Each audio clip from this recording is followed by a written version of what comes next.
Hey guys, it's Paul Jang, and I'm running through different passive income ideas and comparing it with land investing in a job. And so this is a Shopify article. Number eight was sell stock photos online.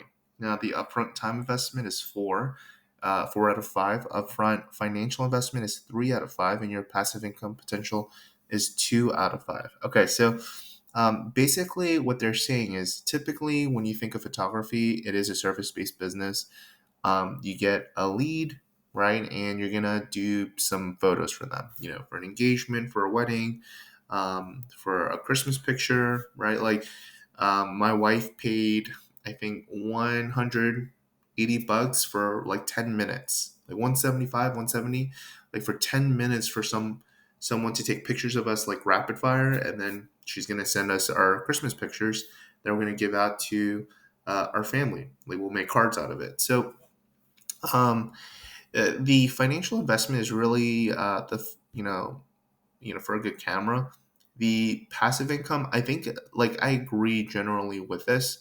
I think photography, these stock photos online, basically what it is like for people that are bloggers, content creators. Um, there are companies like Pexels and Shutterstock. There's other ones out there as well. I can't think of them on the top of my head, but if you Google them, you'll be able to find it. Basically, if you contribute pictures, and not just pictures but videos, and onto their platform, if anyone clicks on it, if some of these sites, I think Pexels is like free, but some of these sites, there's a monthly subscription or per image or per video. If anyone purchases it, you get a cut of it. So it's kind of like these companies are saying like, hey, give us your videos, give us your pictures. We'll have it on our platform. If anyone picks it up and pays us, we'll give you a cut of it. And this is a way to generate passive income. I think the potential here is a couple $100s to a couple $1,000s a month. So this by itself isn't great. What I think it's really good with is if you already like photography, you are already going out and taking pictures of things. And so if there's things that you're doing just because for fun, right, you're able to monetize that. So keep getting your clients for your weddings and engagements and all these things. But if you're kind of doing this also as like a hobby or on the side, you just like taking pictures, you should upload it onto these sites and get a cut of it. And so you have to put a significant amount for you to generate passive income. But once it's there, it'll kind of have a snowballing effect, right? Like you might get $1 for a picture, but if you have 1,000 of those, right, like that could be money, right? So here's how I rated it: income potential. So the way I think of it is, okay, so a 9 to 5, let's say that covers your livelihood. I would say there's enough here that it could cover your livelihood. You know, maybe I'll put it closer to four, right? I think there's money here to get to a couple $1,000s a month, and that's like comparable to a 9 to 5. No, let's just keep it at the six. So the speed to get this money, I put here a three. It's matching up with land investing. It's actually probably going to take longer to generate funds compared to land investing. From my impression, you need to put a significant amount of videos and pictures, but it does have a better like just as good of a compounding effect as land investing. We'll talk about that. So your time investment, if you're kind of a hobbyist, if you're already taking pictures, I'm assuming you're not thinking of it as work per se. But if you're just kind of taking pictures as you go, I think it's pretty good. It's not as time intensive as like a 9 to 5 job, but it could get there, right? So it kind of depends on how hard you work on this. Your money investment, I put here a six. For most cameras, you can get a good camera for $1,000. I'm not a camera person, but that's the impression I get. I bought something for $700, like for a video. thing. I know people pay thousands of dollars for their equipment, but for these stock photos, um, it's literally just take a picture of a tree, label it, put it on, and then give commercial rights to everyone, and someone will use that tree. Right? It's really as simple as that. Like you can even do it with your phone.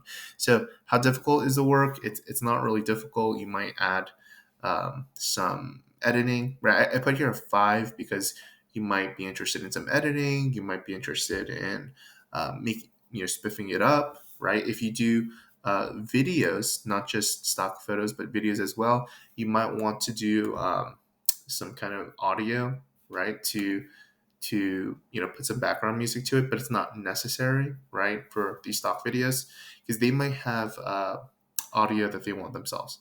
Is it scalable?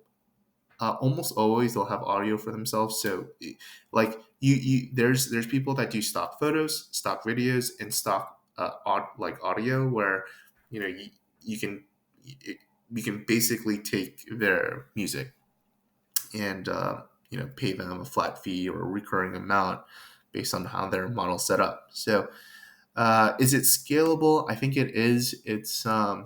There's it's kind of like an additive, kind of like land investing. Like land investing, you buy a property, you sell it. You buy a property, sell it, right? And you could start stacking owner financing deals. The stock photos has an additive approach to it, right? Like um, the more pictures that you take, the more videos that you shoot and you upload, the more compounding effect that it has, right? So you just keep doing that over and over again, and become a significant amount. Is it competitive? I would say it's like 5, right? Like the more niche, the more unique you can make things, the more likely your pictures can show up. So there's kind of like a range here on competitiveness. Location specific, I would say it is not. It's pretty fluid, so you can do this like as you're traveling on vacation. You can do it overseas. You can do it in whichever state. Like literally, it's like take pictures of rocks, take pictures of this dog on the side of the road, take a picture of um, a house, assuming the owner's okay with it, right? Like take pictures of the birds that you see, take someone laughing if they're okay with you taking the pictures, right? Like you could have like model actors, like friends, do things for you. So it's very fluid, and I think there's like potential here. So altogether, it comes out to a 60. It's a pretty high score.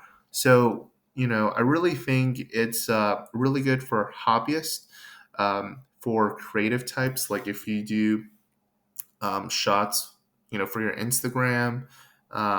If you're already doing things of that sort, like uh, yeah, I'm kind of thinking like Instagram, or you already have like an active like hobbyist kind of mindset, and you're doing weddings occasionally, or if you're like serious and you're like doing lots of pictures, like I think this is like really good. Like my friend Ben from college, he took pictures of everything, and I think if you just upload it on these like stock websites, like there's potential here. So let me show you. So stock photos. I subscribed to one when I was it this royalty free? There's free ones, but the ones that are like really good, like the ones that bloggers will use, they're gonna want to. They're probably gonna want to do like some subscription based model. So let's see here, stock photo secrets. 7 cheapest stock photo subscriptions 2022. Yeah, so it's really the artistic types. I subscribed to one for a while. So they got a cheap stock photo secrets 99 cents. They have an annual club deal.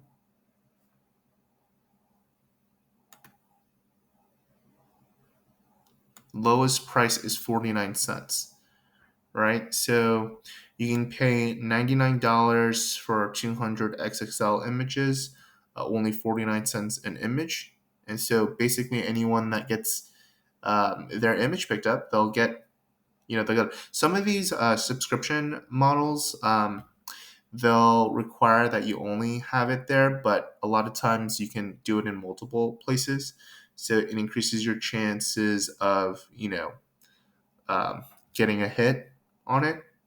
But these are premium. These are considered premium photos. Let's just look at it real quick. Let me see if we could get a variety of stuff. Let's see here, 99 Club, $99 membership. So when I was blogging more rigorously, yeah, like this is the kind of stuff I'd be looking at. Where can I get pictures, stock pictures, where I could throw a picture up and it not, you know, cost me anything, right? Like I already paid for it, right? Because I don't have time to take pictures of stuff. So let's look at tree. Let's say I was doing a nature article and I needed something tree. Yeah, so literally, like it's literally a tree. You can be as unique as you want or as generic as you want. Like these are all the varieties of trees. Like this is tree, right? They had their friend for tree, right? And I might be looking for a basic tree, right? So there's different images. There's ones with models, right? This one it looks like some kind of I don't know, some nice building with trees, like bushels with trees, right? Like there's a lot of mountains with trees, regular trees, right? Maybe I wanted just a regular tree, right? And I'd be looking, right? So just when you think about it, there's all these different variety snow tree, right? Like there's all these different tree pictures that are needed for all the different ranges of tree usage that I need, right? Like so that's it. You just keep uploading different variety stuff, and some of that will be picked up, and they'll give you basically a cut of it. So that's the idea of it. Let me see here. Let's exit out of that. Yeah. So if you are interested in that, I'll have a variety of businesses that you could look at, and some variation of this with multiple businesses in the description below. If you're interested in land investing, it is how my wife and I were able to quit our jobs. I think it has a lot of benefits if you already have a job. I think the time commitment is really good. I spend 2 to 3 hours on it, and there's significant, money potential. You pick up something for 10,000, and it's not crazy for it to sell for 20, 30, $40,000. And so there's profit margins here in land investing that in one deal you could do pretty well. It doesn't have as big of a, you could keep doing this over and over again, but it's not a 10 like we're on YouTube. You could go from 100,000 to a million, from a million to 10 million people, right? So I'd say this is an additive compounding event rather than a multiplicative compounding event, and it's not as competitive compared to other stuff. So it's one of the higher rated ones. Like 100% would be, there's $1 million potential. With I could get that like tomorrow with, you know it doesn't take any of my time. It doesn't require any money, and it's like super easy. It's like, uh, you know, can scale to as much and passive as easily as like possible, and it's not competitive, and you could do it from your house. Like that would give you the 100. So these are like pretty strong barometers. Once you're in the, I think anything like over 60, I think is pretty good from like what I'm seeing with the different businesses. Like anything over 60 is really good. Anything in the 50s is okay if you could stack it with something else. So these are some of the things that I'm like observing as I'm doing these videos and weighing out different business models. So this is going to be a series. If you're interested in that, subscribe, like it. Take care. Have a good one. Bye.